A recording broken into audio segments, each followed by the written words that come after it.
where humanity is going in the future about now. But I think there's that is developing, or maybe has already been there, between what I call transhuman and post-human. But otherwise, it seems to me liberal and socialist and all these right-minded people about lifting all of humanity, right? The United Nations, shelter, security, and so forth. And the UN Declaration of Human Rights is very much constructed that way too. There's a kind of pyramid of needs, as it were, stuff on top of it. That was the idea when I was growing up. I don't think that I mean, this is kind of, from a Maslow standpoint, from the standpoint that I grew up from, right, in terms of what you need to do, what you need to provide, in what order you need to provide it in order for people to live decent human lives.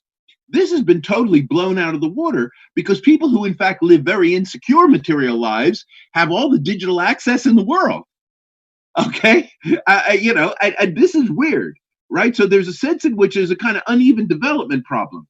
Now, of course, in the West, we've sort of more or less moved along the Maslow line of taking care of material security first, and then moving to the more spiritual, advanced needs. And so, this in a sense explains the reception of smartphones and all the rest of it in the West. But I think with when you're outside of the world where already the material security is more or less taken care of, there's a very interesting question as to how this digital thing spread so widely. So, for example, this conference is in India. Okay, now India is a country that, from my standpoint, looks like it still has a lot of the basic Maslowian problems, right? But we're now talking about digital humanities.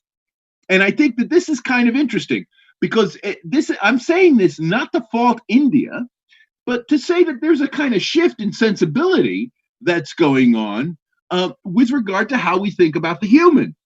And so the human is in a way being decoupled from a specific biological form, which I think in the modern era was pretty much there, right? The idea that human equals Homo sapiens. Right? And Homo sapiens are these upright apes, right? And then we get Darwin coming in the 19th century to tell us something about, what the physical characteristics and the way they began and all the rest of it. And we start looking at that as kind of the basis, right? As the basis of being human. That is actually something that you only really get going, this kind of mentality that the human is Homo sapiens, with the coinage of Homo sapiens. And that is due to the Swedish botanist Linnaeus. Okay, right? He is the one who named all these species by these two Latin names, right, that we still use today. Even though we don't buy his particular brand of biology, we still buy his nomenclature. Okay, and the idea was that human is basically an ape with a soul. That was Linnaeus's view, basically. Okay, and we still sort of operate with that. That's kind of what we sort of imagine. Now, the thing is, of course, before Linnaeus, the human was not so closely identified with particular material body. Rather, the human was a set of qualities, a certain way of presenting yourself to the world. And that's why the humanities, in the classical sense, if we go back to the Greco-Roman culture and the way it moved into Islam and Christianity and so forth, it was about, things like rhetoric and logic. It was about, the way you speak, where language is seen as a very distinctive human thing, especially after Christianity, and the logos and all of that, right? That the idea that in some sense, if we're created in the image and likeness of God, and God dictates through the word, then the ability to use language is a particularly divine aspect of our being, right? And so language becomes this really important thing around which the humanities are encompassed, and things like art and art, music, painting, whatever, right, are seen as media of communicating that as well. And that is something the Greeks already had. But the point is, there was always an open question within the Greco-Roman culture about who's eligible actually to be to have these qualities. And these qualities were primarily thought about as something that you were trained in, you were disciplined in. They weren't seen. So you may be born with the potential to be human, But whether you became human had to do with the disciplining, training, etc. And that's where education becomes such a big deal in the West, right? That's why education's a big deal. It's how you become human, basically, right? So you start with a kind of raw material and then you build it up. Now, with Christianity and Islam, what you start to get is the idea that a very wide scope for eligibility, right? You get something, starting approaching a sort of democratic mentality with regard to this matter, because of course, if you follow the Greek culture in particular, they're very fussy about who's eligible, right? They're very fussy about who can actually be humanized. They're very, so there's and so I do think that this is kind of the human is originally a normative concept, right? It's a normative concept, and exactly who or what it applies to was an open question. But then when you get to the middle of the 18th century, the Enlightenment with Linnaeus, you start to get this kind of view that the human is this upright ape, right? In a very clear way, because of course the Christians, everybody else, the Greeks, they all thought humans were a kind of animal, but which kind of animal was an open question, right? So when you read the word animal in the classics in the medieval period, they're very open-minded. And of course, there were some very radical Christian thinkers like Francis of Assisi who thought, the animals, right? They had a human quality and we just had to tune into it. And that's how we would sort of, redeem ourselves, right? So the idea of the human was actually quite an open concept with these guys. But in the 18th century, it becomes very much focused that way. And then what happens is that, science actually, you might say, prejudices the matter a bit. And so when we talk about scientific racism, which is a very, current topic now, of course, that begins at the moment, right? At least in a very clear, explicit way, in a way in which people are willing to justify it. Once you start to think, okay, humans are kind of upright ape, and so now we're going to sort of come up with these kind of hierarchies of, which ape is better than which, and missing links, and all that stuff that's very much associated with the 19th century, primarily in the 20th century to a certain extent, right? And lingers on to this day, right? Well, that is a residue of the very idea of associating the human with an upright ape, okay? And I'm not blaming Darwin for this, because this pre-existed Darwin, but certainly Darwinism, in the way it looks at the world, doesn't really help this issue very much. Okay. Well, then you start to get this other kind of development going on, right? And we could spend some time talking about where this development comes from.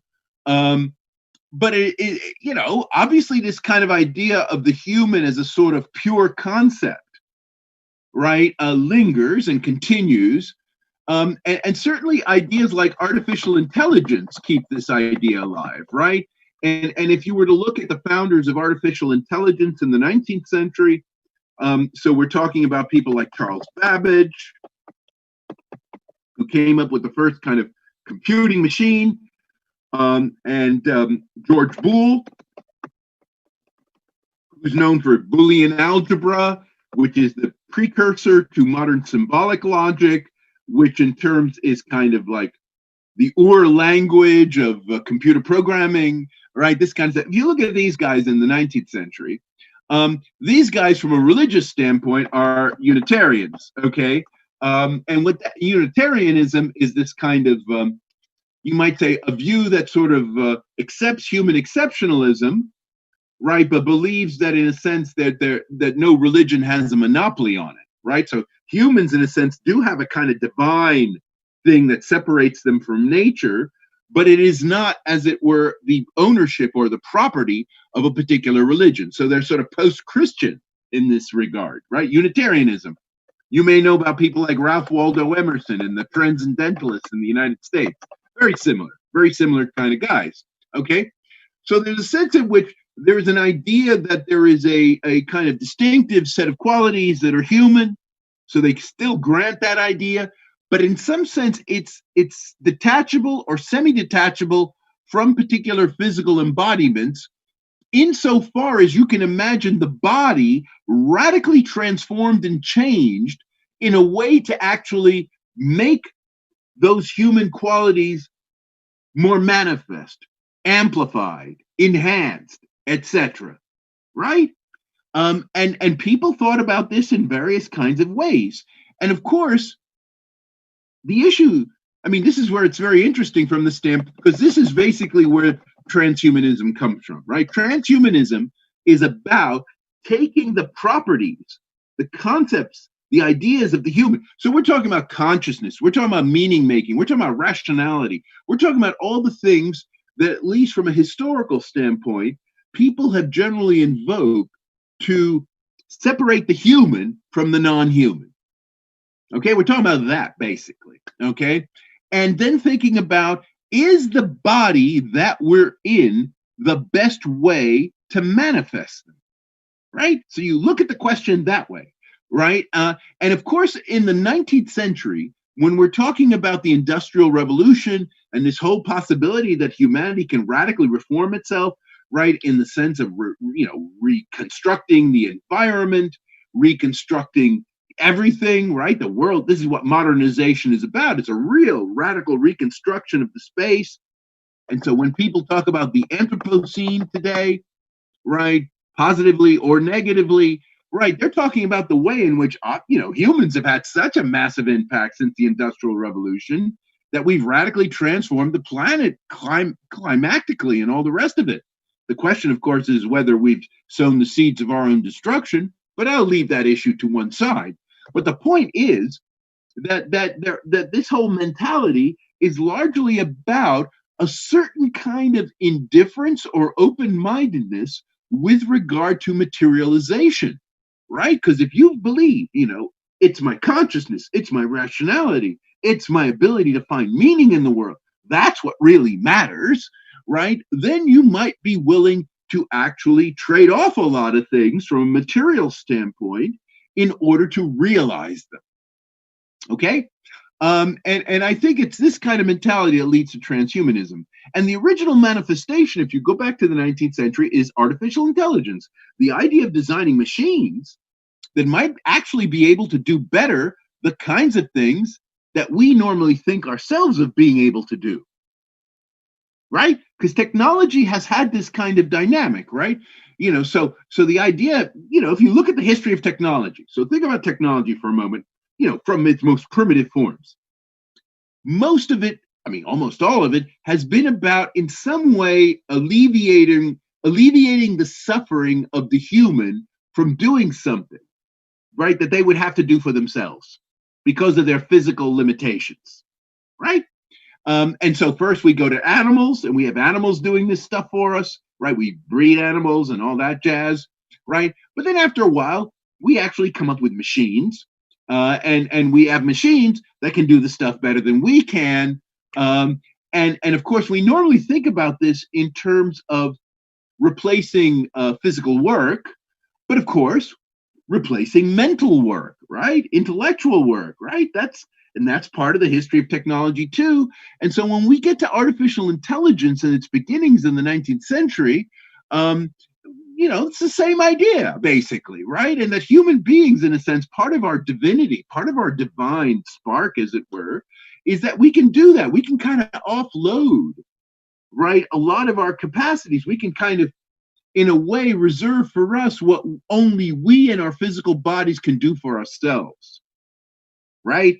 And even Karl Marx, if you remember Karl Marx, back in the old days, I don't know if Marxism means anything to anyone anymore, but the point is, in the Communist Manifesto, if you look at the kind of ideal that is being presented right in the middle of the 19th century, right in the midst of the Industrial Revolution, it's about the idea that actually in this communist utopia, you have machines doing everything for you, and then you can do the kind of things that human beings were meant to do, right? This kind of stuff that is post-animal, right? Non-animal. That is kind of what Marx's ideal was, right? That the human being would somehow extricate from its animal origins. It wouldn't do that through Jesus or anything like that, but it would do this through the advancement of technology once it's not in the stranglehold of all those capitalist guys, right? I mean, that's kind of what the Communist Manifesto was about, right? The problem wasn't that there was this trajectory going on from the technological standpoint. The problem was who was actually controlling it, right? I mean, so this is where the social relations of production and the mode of production makes a big difference. Okay, so the thing here is that you could see this is a kind of transhumanist imaginary that comes from the past that I think now is being manifested in quite interesting and radical ways, right? Because people are now imagining, as it were, the sort of evacuation of the human into other forms. Now, of course, there are some people, right? And if you think about stuff like cryonics and this idea of immortality in the physical body, right? Regenerating the cells that are responsible for aging in the genome, right? The telomeres, all this kind of stuff, right? There's a whole branch of transhumanism that's very much devoted to that. Very much, people are on top of that. But of course, there are people who talk about uploading consciousness into machines as well. Ray Kurzweil being the main guy behind that. And all of this is part of transhumanism, right? And it's continuous with this kind of narrative that I've been telling, which is that basically the human is primarily a concept. It is not a particular kind of embodiment. And in fact, it may be multiply embodied, differently embodied, and alternatively embodied. Okay. And this is where the issue of, cyborgs comes in. Okay. Because a cyborg, in a way, is a kind of halfway house kind of solution, which in a way raises to a large extent some of the questions that one needs to think about this kind of future of the human. Okay. And so I want to turn to that in the remaining time. So the idea of cyborg, I'm sure you're all familiar with it, right, is basically a contraction of the word cybernetic organism. And this idea goes back to the late 40s, early 1950s. Norbert Wiener, the person who founded cybernetics, right, who basically believed that the same sort of mathematical equations actually captured the sense of autonomy of machines, humans, and animals. Okay, all of those things. And that was already there in his first cybernetics work in the late 1940s. And that is kind of the view. And the way he understood this originally, and again, I don't want to dwell too much on this, was, Cold War, concerned about pilots being able to drop bombs effectively and being able to read properly what's on the radar screen on the dashboards of their planes. I mean, that's kind of where it began. And so the way Wiener thought about this, was that the human, the pilot in the air bomber are an integral unit. They're the cyborg, as it were, right? They're the cybernetic unit. The human in the machine, right? That was the idea. That was the original cyborg, okay? Very different, actually. I mean, again, for the, people are too young, but I think the way people thought about aviation, prior to World War II in particular, was that there was something quite heroic, humans conquering the machine, conquering nature, Charles Lindbergh, all this kind of stuff, right? This kind of aviation, flying is romantic, this kind of thing. Well, Wiener really came up with a very different way of looking at the matter by saying, look, actually, if you want to actually, that the human and the machine have to be seen as an integral unit. And that's the object of inquiry. That's the thing we need to be concerned about. And that's how cyborgs began. Okay, they began with that. Okay, and Wiener was funded by the Defense Department, and it was a Cold War project.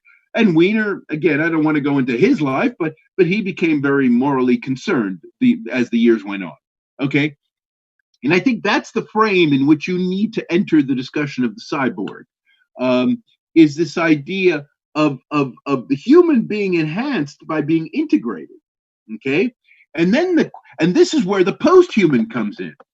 Okay, Because the question is, if you're imagining a human that is integrated with machinery, with technology to such a great extent, right? Is it still human, right? Or has it moved to some other space? And the post-human is about that. Because the post-human, in a way, has an axe to grind against a human. Transhuman is actually very pro-human, but it believes the human hasn't gone far enough in detaching itself from its original material embodiment in the upright ape. That's basically the issue with transhumanism. But the issue with the post-human is, in fact, the very idea of the human is problematic, right? And that in some sense, we need to decenter our understanding of the human.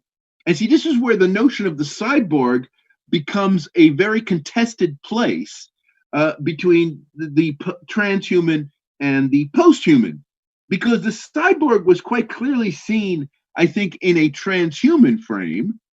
But of course, over time, given what took place in the Cold War and all the rest of it, and especially in light of environmental problems in recent years and all this kind of stuff, post-humanism has given a quite different spin on this, right? And reinterpreting what Wiener was up to and all the rest of it. And, someone like Catherine Hales, I think, actually a very important figure in this kind of realignment of cybernetic thinking in a post-human direction. In fact, I would say, intellectually speaking, she's probably the most interesting person writing about this stuff. Okay, now there was Donna Haraway, of course. I don't want to leave her out of the equation. And Donna Haraway is one of these people who, I find her, again, someone who I thought was very inspiring back in the late 1980s, because I encountered both Haraway and Hales initially at roughly the same time. And who over the years I found increasingly disappointing, because basically what Haraway does is she disavows all the transhumanist connections and all the rest of it. And she's become very radically post-human and maybe even anti-technology, and has moved in a direction in which a lot of post-humanists have moved, right? Which is a very anti-technological direction, where in some sense the human is demonized as being the source of the problems on the planet, right? So the idea that humans would even think that their consciousness was superior to other forms of consciousness, that their rationality was superior to other forms of rationality, that itself is the problem. And we need a more, as it were, species level, nature level playing field, right? We need a leveled playing field along those dimensions. The humans need to be brought down, okay? And I see Haraway's development kind of heading in that direction. But the point is that the cyborg does raise, so the cyborg is something worth focusing on. Now, we've got cyborgs, okay? So it's not like cyborgs are some kind of imaginary entity and so forth, and a lot depends on where you begin the story. So, for example, Norbert Wiener already thought in the late 1940s, early 1950s, that a pilot flying on aircraft for a bomber mission is a cyborg, right? I mean, that entity is a cyborg, okay? But I want to fast forward the story to the recent time and talk about one guy. I don't know if you've heard of him, but I think it's really quite an important figure with regard to the issue of the cyborg identity, okay? Because this is a guy who takes very seriously that what we would call the human-machine interface, right, to recall your title, right, as part of a lived existence, right, as part of a lived existence, is this guy Neil Harbisson. Again, I don't know if you guys are familiar with him, but if not, you should look him up. And he's largely known, he's known as a so-called cyborg rights activist, right? So we have cyborg rights. And I should say, by the way, just in case people are interested, that the context in which I normally teach this stuff that I'm talking to you about is with law students, right? Where there is a lot of interesting issues that are emerging with regard to the jurisdiction and the boundaries of rights. Who's got rights, right? And what are the, so we're nowadays, again, if you're sort of clued into this whole legalistic way of thinking about the world. It's not just individual human rights, but there are cultural rights, there are rights of nature, rights of animals, and rights of androids, and then there's cyborg rights.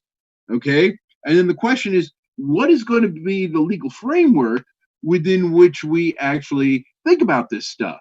Okay, and remember, if you're sort of a universalist, liberal, cosmopolitan sort of guy, as I think of myself, and maybe some of you think of yourselves as well, then this is going to be very tricky because the end game of this is going to be to allow for many diverse kinds of beings who live, in fact, in terms of the material conditions under which they live, will be radically different, yet in some sense, they are seen as part of a common humanity, right? Which is still the frame at the most general level at which the law operates, right? So the law is always aiming to universalize. It doesn't want to, segregation is a really, is not a desirable outcome. But the point is, if you're going to have pluralism with regard to material embodiment, then how do you maintain universalism in some kind of equitable way? Now, of course, historically within the law, this issue, of course, has been very tough, right? People have been talking about human rights for a long time. It didn't start in 1948 with the UN Declaration. The UN Declaration was just the first time it ever actually got any internationally binding legal teeth.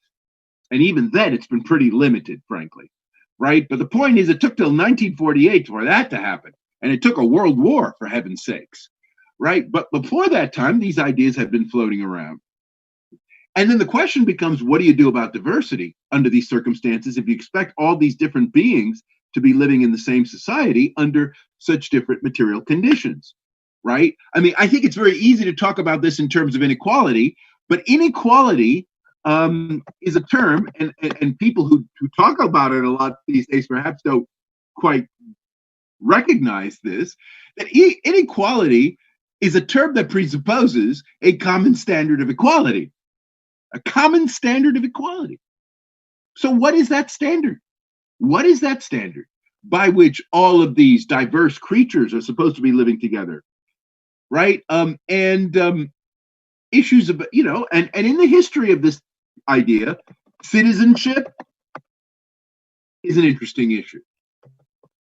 So, for example, one of the reasons why literacy, right? Literacy has been kind of a hallmark of citizenship is because it is seen as non-discriminatory across various kinds of differences that in fact exist among people in terms of their heredity, origins, whatever, right? And we should think about racial difference, gender difference, class difference as very similar to, what we call substrate difference, right? So in other words, the way I'm thinking about this is, just like we've had to struggle with all those kinds of differences that exist, as it were, spontaneously among people, in the future, we are going to have to deal with additional forms of material embodiment differences, many of which may in fact be elected, right? That people will choose them, that you can't blame nature for them, right? That in some sense, people say, well, look, I just want to live a different life, but I want to live in this society,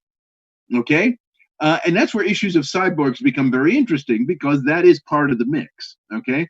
So kind of now, and so again, for those of you who have clued into artificial intelligence, of course, you will know about the Turing test.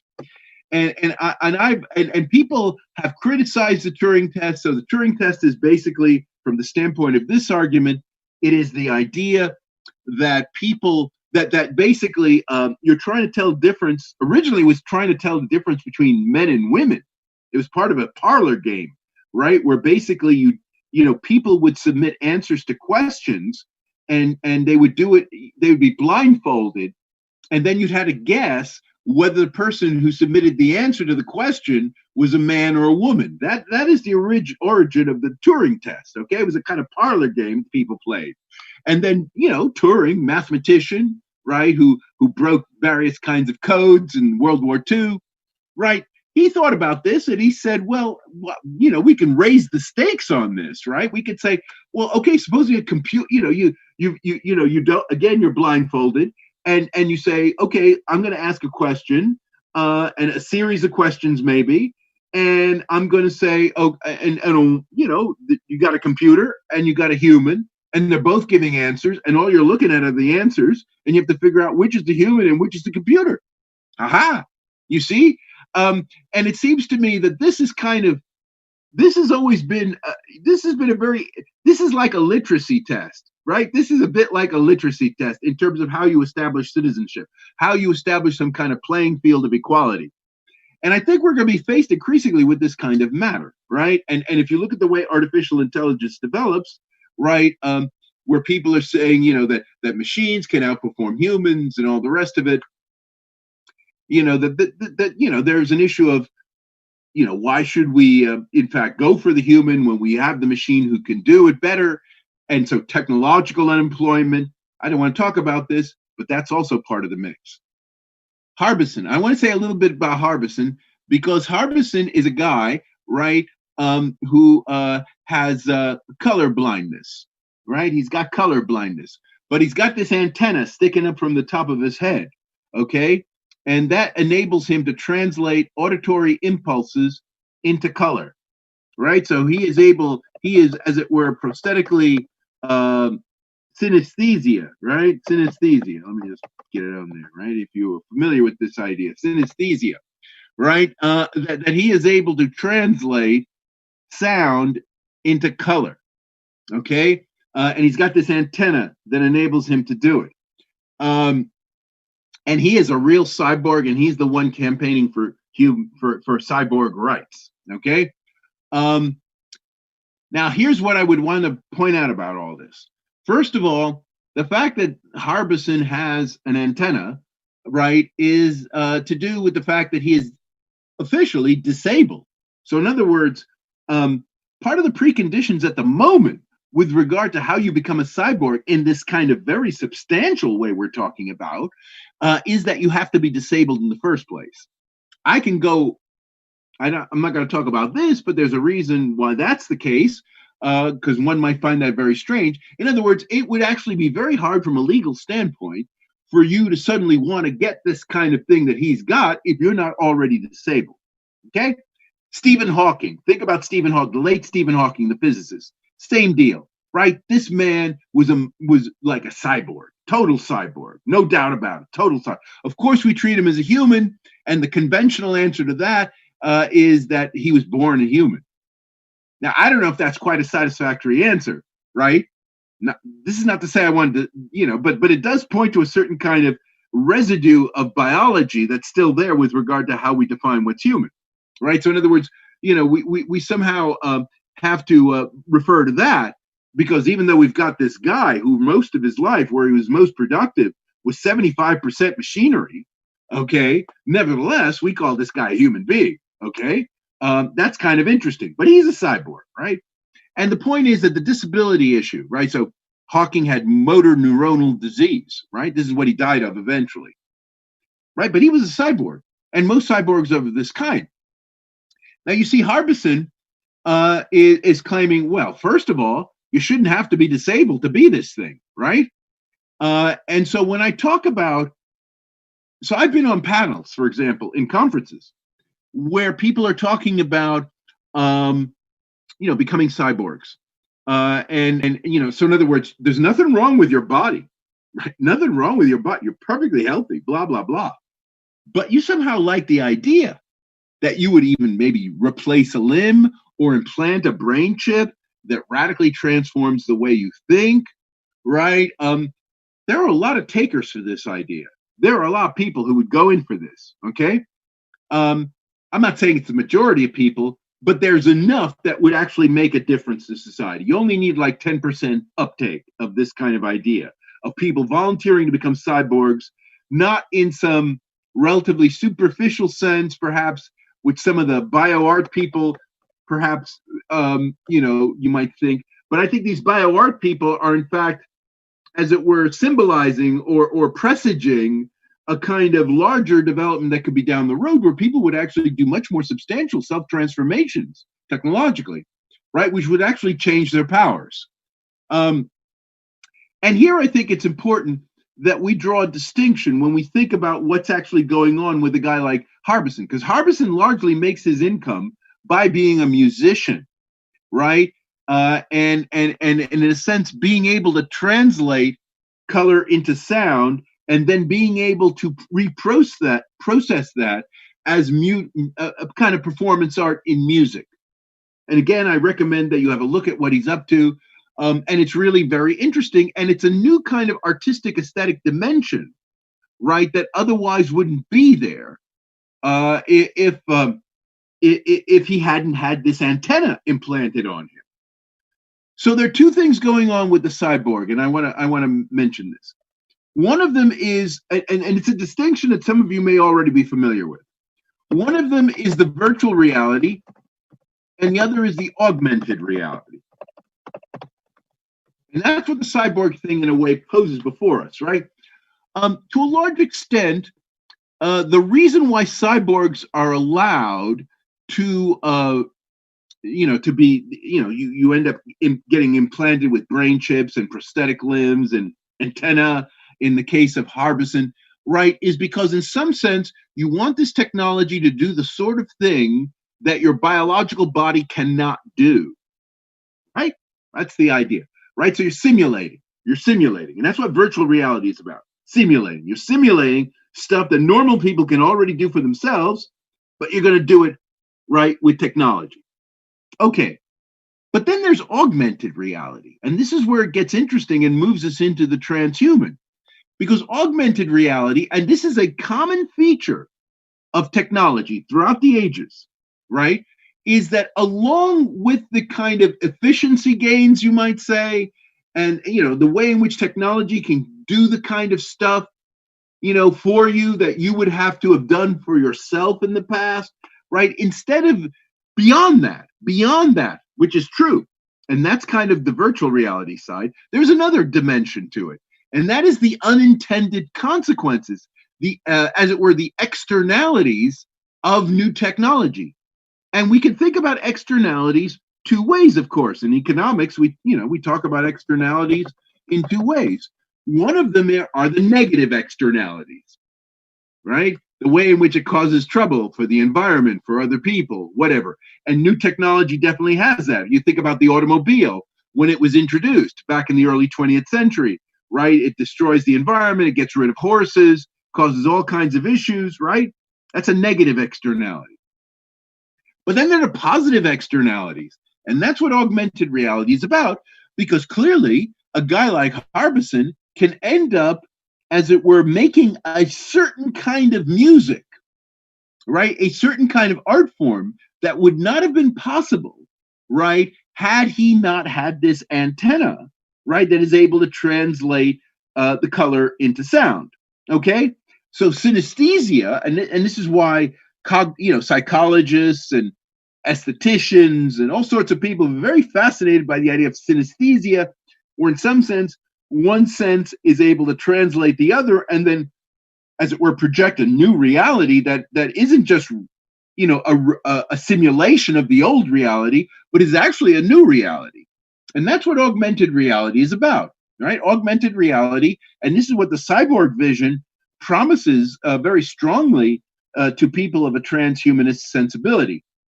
And so if you're interested in following that kind of line of thinking, which I think is kind of where cyborg stuff opens up into transhumanism, then I recommend the work of the psychologist David Eagleman, who actually wants to, as it were, increase this kind of augmented reality aspect that is increasingly becoming available to us. So I want to stop here actually, because I think I have put enough on the table with regard to how, in a way, our interface with the digital world is actually changing our understanding of what it means to be human, and how this image of the cyborg, which a lot of people in the digital humanities have talked about, actually pushes us into some potentially quite interesting and tricky territory for thinking about where we go forward in the future. So I will stop here and maybe take a few questions before the hour is up.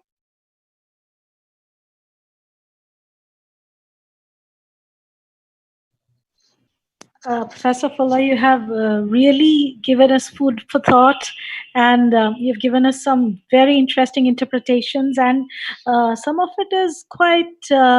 It fills us with a sense of foreboding of the unknown, perhaps, because we don't know what the future exactly holds, and we don't know how it's going to turn out. So, um, yeah, the field is now open for questions. Would you like to type it in the chat box? If anyone has questions, would you please like to type it in the chat box? Yes, and it would be useful if you can read them out to me, because the way I've got my screen arranged doesn't make it that easy. Okay. So far, it's yet to come.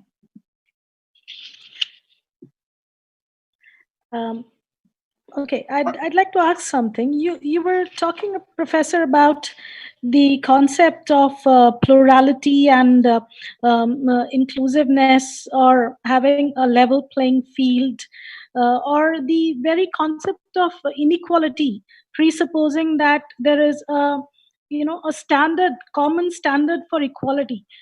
Do you think? I mean, how do you propose some kind of a solution to the inequality, or the very notion of the standard, common standard of equality that you were mentioning? Okay, well, look, I think this is the reason why I always, in thinking about this, I end up falling back on the notion of citizenship, because if you think about the development, I mean, you could, of all kind of nation states, and this is true also of the the original states in the ancient and medieval worlds. These places, nation states in particular, tend to be constructed from people from many different backgrounds. Okay, who are, as it were, not natural equals in some sense, right? Because they're really radically different, the way they think, the way they look, right? They're maybe even, the economic level, whatever. And so you have to come up with a common standard by which you could actually assimilate all these people, so that you actually get them to be patriotic, basically, right? You want all these people to identify with the same country, right? And so the idea, so the criteria for citizenship historically has been a very important way to think about this, a very concrete, important, concrete way, because you were then forced to think, okay, we want all these different groups of people to be subsumed under one nation state, which is some geographically enclosed region, let's say, and we want to do it in a way that isn't prejudicial against any of them. But that doesn't mean, it recognizes everything about them, but it just shouldn't be prejudicial against any of them. Okay, and this is why criteria for citizenship historically, when they've really worked, have tended to be fairly abstract, right? So skills like writing, literacy, so forth, and the questions have been relatively detached questions. So, like, it helps, for example, if the nation state has a constitution. So in the United States, for example, okay, so my mother had to become a citizen of the United States, and what you need to do is you need to know enough about the Constitution that you can answer some questions about it. Okay, and this seems kind of reasonable prima facie, because this Constitution is going to be the thing that governs you once you're in the country. Okay, so I'm not saying this is so. In other words, in terms of what the benchmark is, and the point that I'm making with regard to cyborgs and this sort of transhuman stuff and post-human stuff, is that we're going to have to revisit this kind of idea, but now with a kind of broader framework. Okay, so I mean, there is another kind of talk I could give here, but there are people, and people might want to contact me if they're really interested in this. But there are people who are considering about a really radically substrate neutral notion of intelligence. In other words, a notion of intelligence that you could actually apply equally to humans, machines, and animals. And in some sense, you could establish a common standard for that. Now, that's a kind of wild idea, okay? But it seems to me that if we're going to be talking about living in a trans or post-human world, and we're trying to talk about this in a non-segregationist way, right? That there is actually, room for interaction and all the rest of it, and they, that this is the way to go. This is what I would think, that you would need to start doing stuff like this, because there's no doubt about it that we are in fact increasing the range of diversity of beings who we have to actually take seriously in some way. Okay. And the thing is, it's difficult to actually talk about that, because it's great to say give people space, or whatever, give them voice and all that, but voice in what, right? If nobody's listening, if nobody's paying attention, it doesn't matter, right? They're just making noise, right? So the point is, you need to come up with this kind of common standard, of equality. And I think people who talk a lot about inequality these days, I don't think quite realize how daunting the challenge is with regard to this. Yes, Professor. Not just that. Is there a common minimum standard for allowing diversity, in the sense that some of the cyborgs, they may have a very utilitarian kind of attitude, wherein they may think that certain weaker sections, they don't deserve a space, or they probably consume without contributing, or these kinds of, there's an ethical dimension to it. So what's your take on that? I mean, is there a common minimum standard for allowing diversity? Because I think people like Judith Butler, they have talked about this. I mean, you don't know who is the next person who's going to demand equality in the world or the planet which we are sharing. Well, yeah, of course. But look, at the moment, at least, and this is where it gets quite interesting from the standpoint of the android ethics side of this, right? People are talking about having standards with regard to how do you create these artificial intelligences in terms of how they need to be programmed.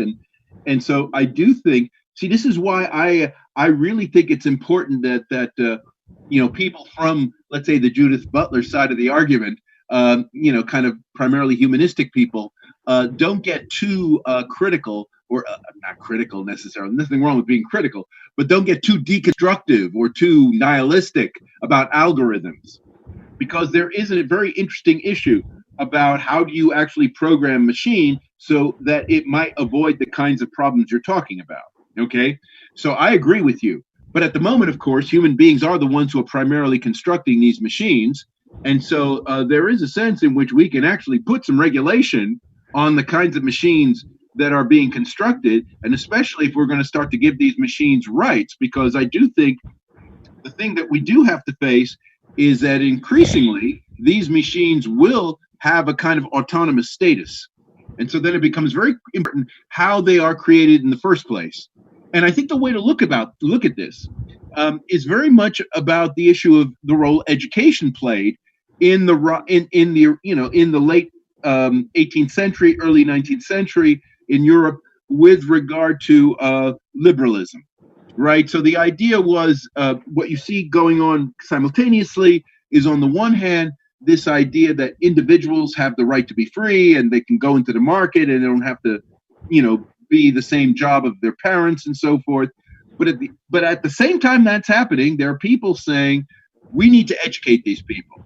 We need to prepare them, right? So that when they go out there, they can survive, they can flourish, and they can actually be contributors.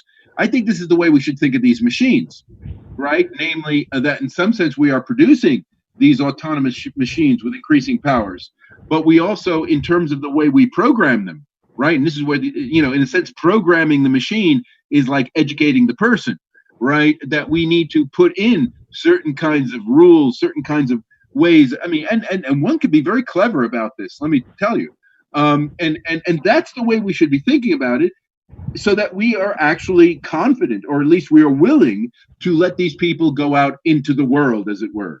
Because that was a struggle also with the rise of liberalism in the late 18th and early 19th century. There were a lot of people very concerned about letting all those people off the farms into the cities, giving them the right to vote, all the rest of it. And I think this is the way we should be thinking about machines, very much along those lines. So programming the machine becomes very important. So Yeah, you are assuming, Professor, that artificial intelligence will not create self-thinking machines. I mean, it will be within the control, wherein whatever we program, they'll remain there. Is that the primary No, no, assumption? no, no. I'm assuming they will. No, no. Look, the machines are not really going to be fully autonomous unless they're self-programming. So we have to grant that.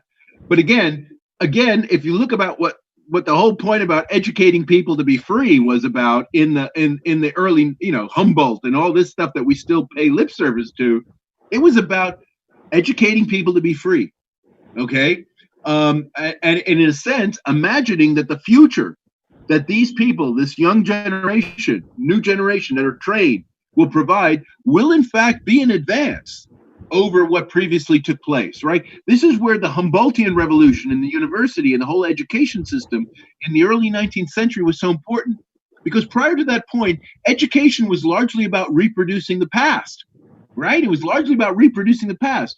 Most of the people who went to Oxford and Cambridge and all these places became priests or, lawyers in the courts and things like that. But now we're talking about actually training people to be freestanding individuals where you actually do expect the unexpected. But that still requires a certain kind of training. So self-programming is part of the story. Yes, you have to program them to be self-programming, and you have to do it in such a way that you're able to trust they can go out there and not destroy you. I think that is Yeah. the challenge. No, seriously, I think that is the challenge. But look, again, if you go back 200 years, you will see the same argument happening about Okay. humans. This is the point, right? I mean, if you Okay. look at the debate about why people didn't, why you don't want black people to vote, why you don't want women to vote, why you don't, you look at all this, it's the same thing. You can't trust them. You can't trust them. Once you let them loose, my God, they're going to go crazy. Okay. Okay, so here's a question in the chat box, which I'd like you. I would like to know a bit about human condition in the digital human experience. The person hasn't put in his name. It is HP. I would like to know a bit about human condition in the digital human experience. This Oh, is the question that has been typed. well, see, this is the thing. I mean, this in a way goes to the question about this goes to another issue. Actually, I didn't talk about this in the talk, but it's part of the sort of thing I talked to the law students about, because virtual reality is merging with what you might call real reality, right? I mean, and I think and that's quite interesting, right? So increasingly what you're finding in the law, again, this is not at any kind of legislative level, but at the level of individual court decisions, is that you're finding judges deciding that stuff that goes on the online level, at the level of virtual reality, right, where in a sense you're interacting with others through a kind of cyber persona, right, avatar, right, that it counts as real reality, right? I mean, the obvious case is obviously hate speech, things like this, right? Where basically all the guy is doing online is making a lot of noise, but people feel very physically threatened by it, right? And courts have increasingly, right, said this is like as if you were threatening the person in person. Okay, and so this is interesting, okay, and this goes to an issue that I didn't talk about because we could spend another hour on this, but that is when we do talk about the cyborg, there's the issue of the jurisdiction, you might say, of any individual cyborg, because I do think we still operate on the assumption, right, that a human being is one physical body and another physical body, and virtual reality seems like a very clear, different idea when you still operate with that framework. But if part of your legal personality includes your online presence, right, the way you perform in virtual reality is in fact part of who you are. It's constitutive of you from a legal standpoint, in that what you do there is just as real as what you do when you're in your biological form and someone sees you, right? That really does change the name of the game, okay? And I do think we are gradually moving to a position where the boundaries of your personhood it extends to the virtual reality in which you participate. So, in other words, it is not localized to your biological body. You cannot just brush off the sort of nonsense you do on cyberspace, or at least you can't treat it in a discretionary way by claiming some of it and not claiming others of it. Rather, all of it is you. All of it is you, and you are responsible for all of it if someone wants to bring a claim against you. I think that is the direction toward which we are heading. That gets very interesting and possibly a little terrifying too. Yes, no, for sure, for sure. Okay, so we have a question from Dr. Jay Singh. There is a thin line between being human and being post-human. Do you think the human becomes post-human the moment they become human? Because there is a thin line dividing the human and post-human. So his question is, do you think the human becomes post-human the very moment that they become human? I mean, look, this is how I approach the question of the post-human. I think the post-human is coming from a certain kind of space. Okay, I think you have to kind of you have to kind of get into sort of something like the emotional mindset of people who, and it's true with the transhuman as well. I'm not trying to, but I think the post-human really have a lot of post-humanists have a lot of problems in very fundamental ways with the way in which the values that humanists have stood up for have ended up playing themselves out. I think that's a basic point, right? So in other words, this idea of human exceptionalism, right, which I kept on talking about and which I said connects the human to the transhuman. This is really the thing that bothers, is the exceptionalism of the human. And they're not bothered by it because in some way they right, or atheists, they don't believe in Christianity or whatever. It's not that. It's rather, look at how this is played out. Look at how this ideology of human exceptionalism is played out. That is what they're really objecting to. And I think what happens then is they're looking for some kind of shift in normative focus from this humanism to something else. And so the tendency, I would say, with post-humanists is to kind of metaphysically rise to a higher level, right? So in other words, we're not going to talk about the human any longer in a very specific sense as a species. It's exceptional, but we're going to talk about life, right? We're going to talking about being, right? We're nature, right? We're going to get to some higher level category that within which then we can recalibrate our values. Okay. And so, for example, right, I mean, in terms of how I started to get into in terms to really try to tune into the post-humanist mindset, because I'm not a natural post-humanist by any means, but I think I could see where they're coming from, right? Even before we had the climate crisis stuff, which seems to be the thing that really makes what they're saying compelling nowadays, right? The Anthropocene and all that, right? That really kind of, I think, sells it to people. Was animal rights, right? Animal rights, Peter Singer, okay? Species egalitarianism. What an idea, right? So here's somebody like Peter Singer, who's coming pretty much from the same tradition I'm coming from, right? Western Enlightenment, blah, blah, right? Utilitarian even, right? And then what he does is he takes the argument to a higher level. So in other words, we're no longer talking about equality among humans, but we're talking about equality among species, right? That's the Singer move. And then he applies all the same arguments to that, basically.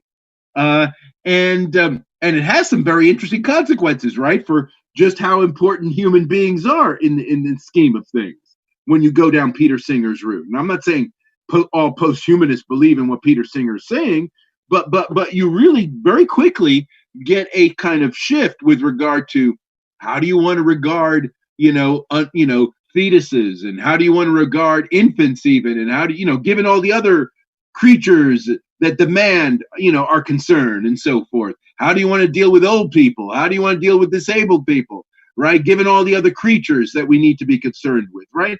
And I think post-humanism is about getting you into that value space where in some sense you relativize the value of the human, right? I think that's a way to put it. It relativizes the value of the human to some kind of higher order category. So that's where I think this is coming from, okay? And Epicureanism, if you go back to the ancient world, Epicureanism has this idea too. I mean, it's not like unique to the modern era, right? In other words, you didn't need to have, all of the sort of, what should we say, all of these skepticism, all of the disappointment with humanism, even before that happened, right? I mean, if you go back into the ancient world, you will find with Epicurus, you will find very similar kind of sensibility going on, and I think that's where post-humanism is coming from. I think it's a very recognizable point of view, namely, it's human beings being anti-human exceptionalist. Okay, thanks, Professor. The next question is also about Anthropocene. Isn't the post-humanist cyborg understanding a challenge to the humanist anthropocentric view when scientists claim of being in the Anthropocene era? Isn't the post-humanist cyborg understanding? Yeah. Well, no. So, yes, I mean, except that the cyborg, you might say, is the contested space where this is played out. Because the point I was trying to make in the talk is that the cyborg could be understood from a trans or post-humanist standpoint, and the transhumanists, basically, I don't want to vulgarize what transhumanism is about, but transhumanism basically says we'll sort this out. Human beings are great. We're and we'll just migrate to different embodiments or whatever, right? That there is a sense in which there's still a confidence in the human in transhumanism. So, and the cyborg is a contested space with regard to how that is interpreted. But the general point of the question is correct. Namely, again, this is part of what I was saying in response to the last question, that there is a kind of value shift going on, right? People talk about anthropocentrism like it's a bad thing these days, right? I mean, this is the interesting point, right? A lot of it is a value shift, right? Where a lot of the stuff that in the past would have been seen as unproblematic. So, for example, when I was, if you look at the history, okay, so this is a good way to look at this. The history of the word, the Anthropocene, okay, and what it's modeled on, the sort of mentality it came from, and so forth.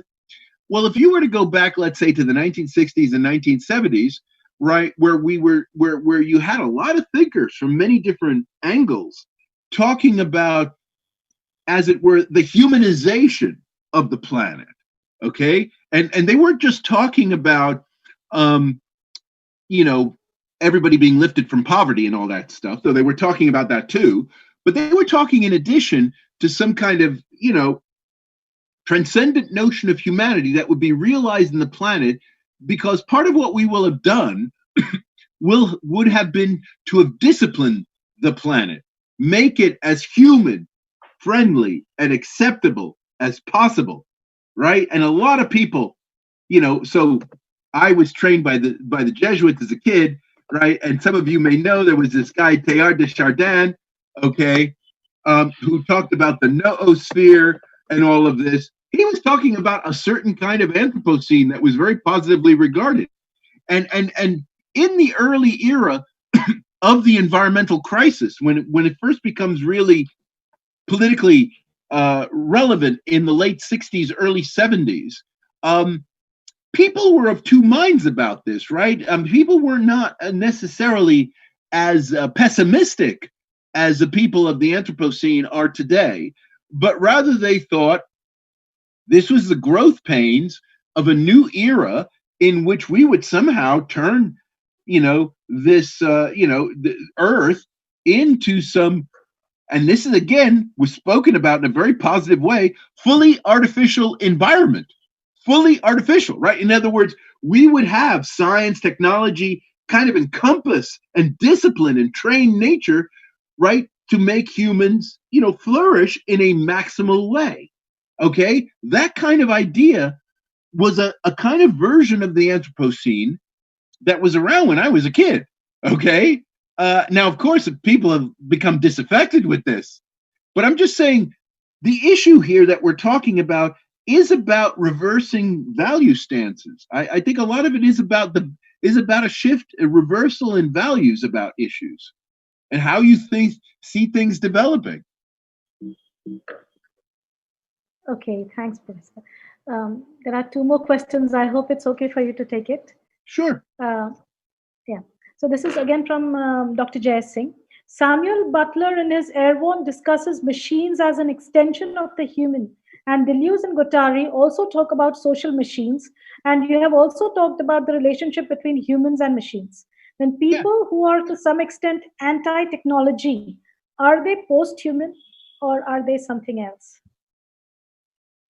Well, I mean, this is the thing. I mean, I do think posthumanism comes from this.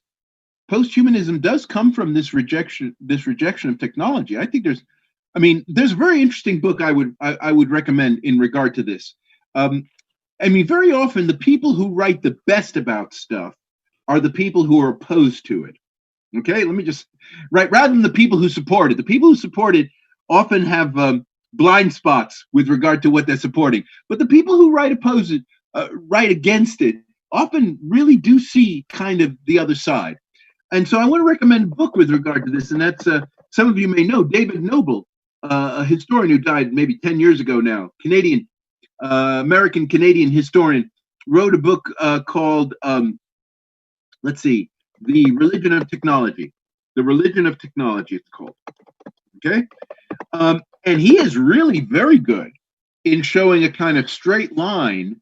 So this book was published in 1997. He is really good in showing that there's a kind of straight line from Christian thinking, about transcendence and so forth. Support for technology in a really big way as the extension, right? So in other words, technology becomes this extension, and you see this in a lot of, from Ralph Waldo Emerson to Marshall McLuhan in the 1960s. All of these kind of post-Christian thinkers, you might say, who in a sense really owe a lot of their thinking to Christianity. Technology is the extension of the senses, right? And these guys are the origin. These guys are people who are, I would say, transhumanists. Now, the post-humanists are the ones who recoil from all this, right? They're the ones who don't want to see technology go on like this. They don't want to see technology replacing human labor, right? That, Luddites. See, David Noble actually was very proud about being called a Luddite. Again, I don't know how familiar you are with this, right? But the Luddite movement is this early 19th century movement, right? That really revolted very much against the Industrial Revolution, right? And thought it was it was dehumanizing people, and it was dehumanizing people because people were now being made to compete against machines, and machines, in a way, were setting the standard. But the people who supported this kind of machine-oriented viewpoint thought that the machine might, do two things. One, that it might, in fact, do what's better, do better than what the human could do. So they believed that. But they also thought that the very fact that the humans could create something like this was a sign of their godlike powers, right? The idea that the humans could actually design something to do something better than they could, right? People who were into that really thought that was divinity, right? And they could self-transcend.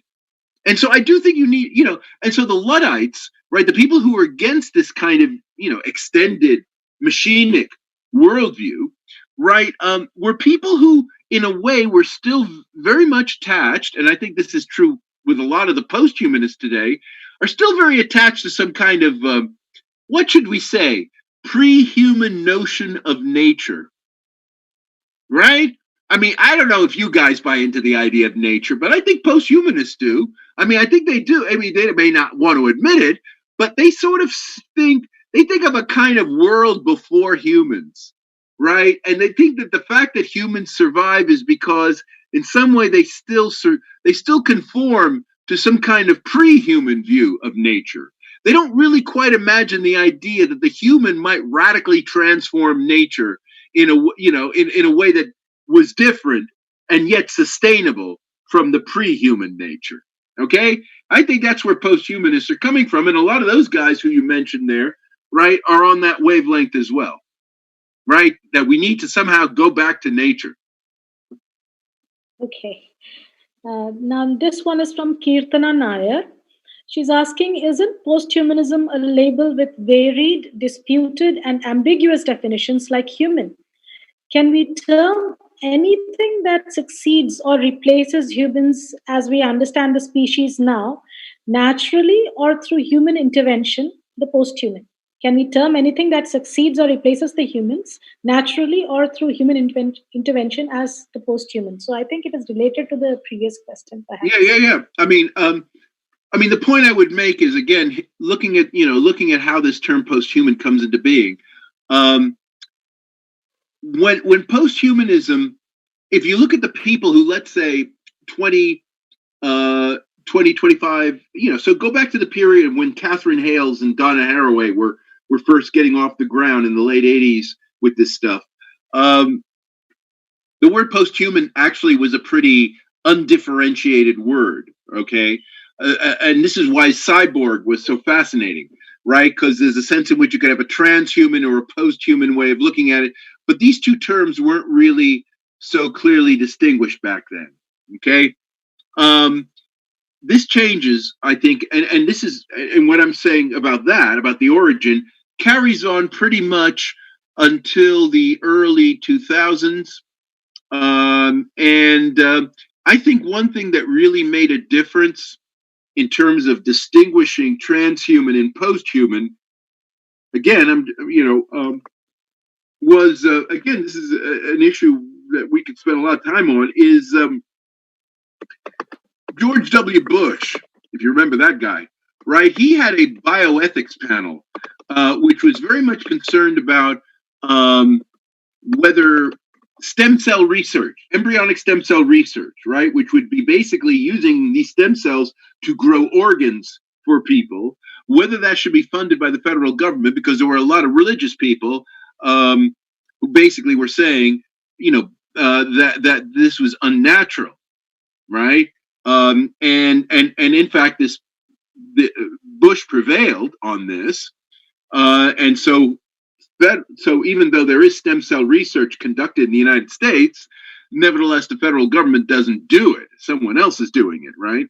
And this led to the transhumanists. The transhumanists identified themselves very much after this point because they thought this was a complete nightmare. Okay, and in a way, what they did was so we're talking about something that happened in 2005. So you got this manifesto, and what they did, and this is in relation to George W. Bush, but I do think this ends up establishing a divide between trans and post-humanists, is that the transhumanists revived this term transhuman, because transhumanism was actually coined back in the 50s by Julian Huxley. Okay? So Julian Huxley, again, if you don't know who he is, he's a very important figure, actually, in the second half of the 20th century as an intellectual figure. He's the person who in the UK is known as the person who put out the first major textbook on the evolutionary synthesis. That is to say, the merging of Darwin's theory of evolution by natural selection with modern genetics as it was coming about. It was in the 1930s and 40s, actually, where this kind of synthesis takes place. It didn't happen before then, really. And Huxley is the main guy in the UK doing this. And so then 10 years or so after that, and I should say, Huxley is a supporter of eugenics. And that's another story, but that's also part of transhumanism, right?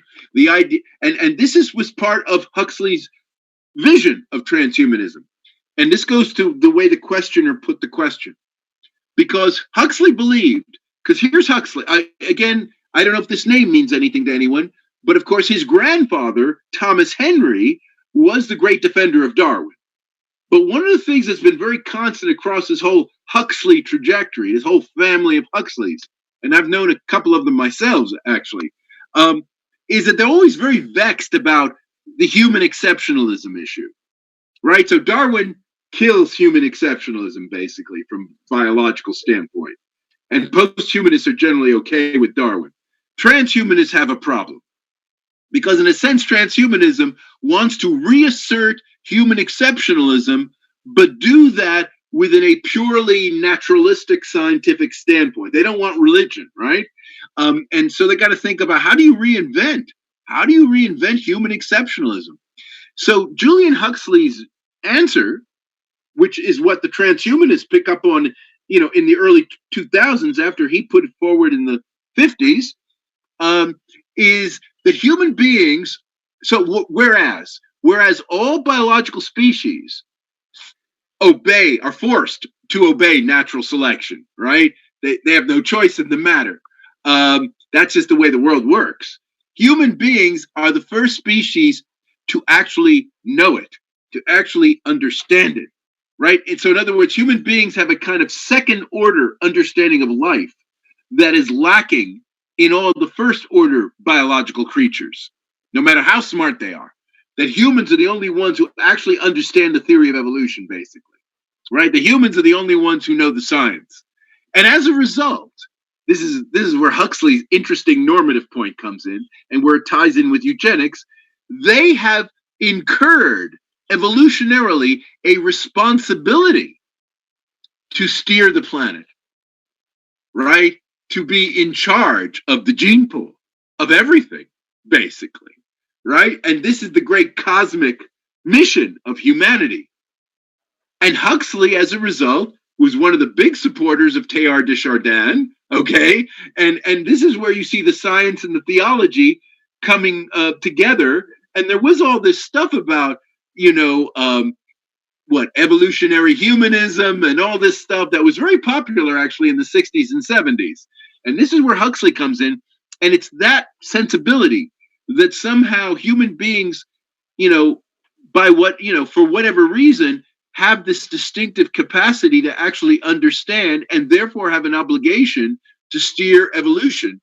And that's where the idea of transhumanism comes from, which then gets reappropriated in the early 2000s, because what these guys are thinking about is how stem cell research might actually enable, right, some kind of control and organization of biomatter on the planet. I'm sorry, that's a very long answer, but I think that gets to where this kind of idea comes from. So that was a wonderful answer, Professor. And I don't see any more questions in the chat box. So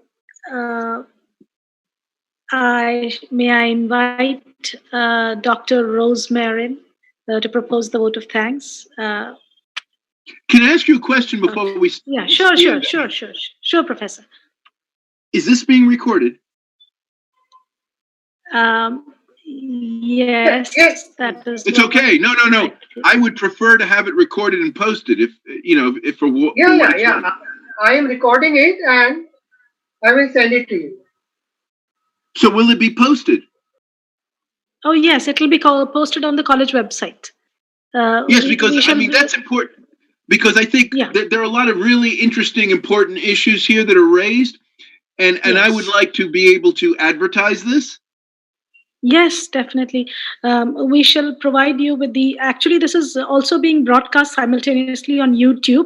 So we can provide you the link, Professor, and then we can also provide you the video later, as Dr. Jay Singh said. Okay, that's great. Yes. That's great.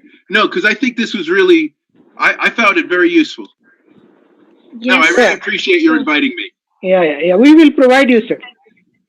We'll provide you. And we are highly thankful to you for giving such an interactive session and enlightening talk. Ma'am, you can invite for thanks. Yeah. So now, may I invite Dr. Rose Marin to deliver the vote of thanks? I hope she has been unmuted.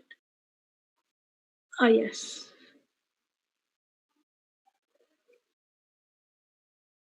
Yeah, I think Rose, you can unmute now. Okay. Yeah. Yeah, thank you. It's my privilege to have been asked to propose a vote of thanks on this occasion. On behalf of Bharat Mata College, Trikakara, I would like to express sincere thanks to Professor Steve Fuller, August Count Chair in Social Epistemology, Department of Sociology, University of Warwick, UK, for giving an excellent coverage to the image of the cyborg in the trans post-human divide. Professor Steve, you are such a good orator.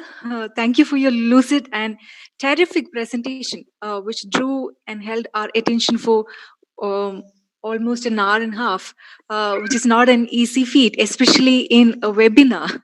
There was never a dull moment. Well, thank you. I Thank you. particularly appreciate how your ideas were also oscillating between history, sociology, philosophy, and politics, so as to give us a holistic understanding of what it means to be a human, transhuman, and post-human, ideas which are very difficult to comprehend, but you made it very clear. Um, I would also like to thank the participants for their presence. Thank you, everyone. Now that we are energized by clear factual analysis and new ideas, let's proceed to have a productive evening. Thank you. Thank you, everybody. Thank you, Professor. Thank you. And thank you, Dr. Jay Singh, for Yeah. arranging this. Thank you. So,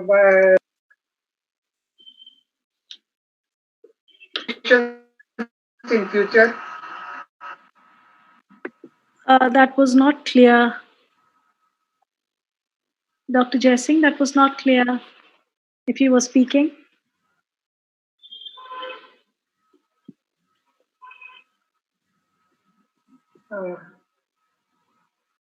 I just said.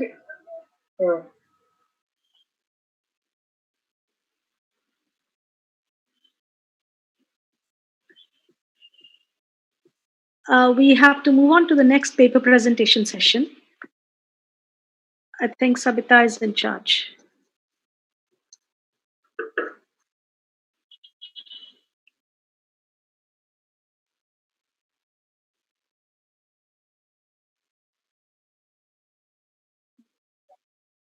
Okay.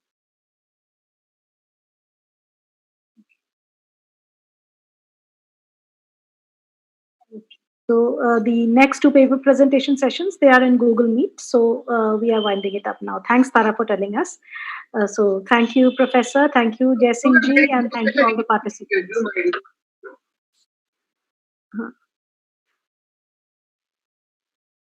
Yeah, ma'am. I'm just asking. So in this Zoom ID, there is no more session today.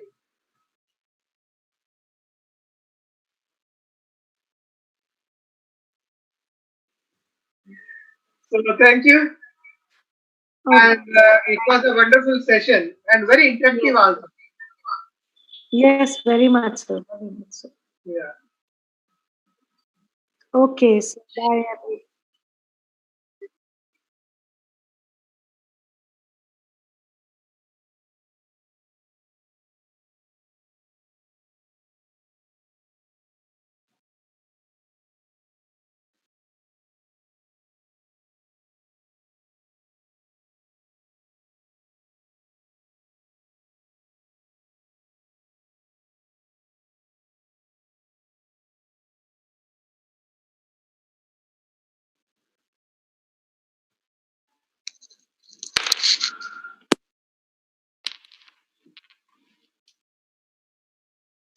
So, ma'am, shall I end the meeting now? Yes, sir. It's fine. Yes, sir. Yes. It's fine. And congratulations for one more successful day. Yes. Very much so, sir. And tomorrow it's likely to be a little more hectic because we will have a number of papers. Yeah. Some of. And I am in touch with our, valedictory chief guest, and I'm updating him about the time and all that. I have already sent him, so Okay. He will join, I think, at the right time. Okay. Yeah. Okay. We'll be prepared. Yeah. Okay. Thank you.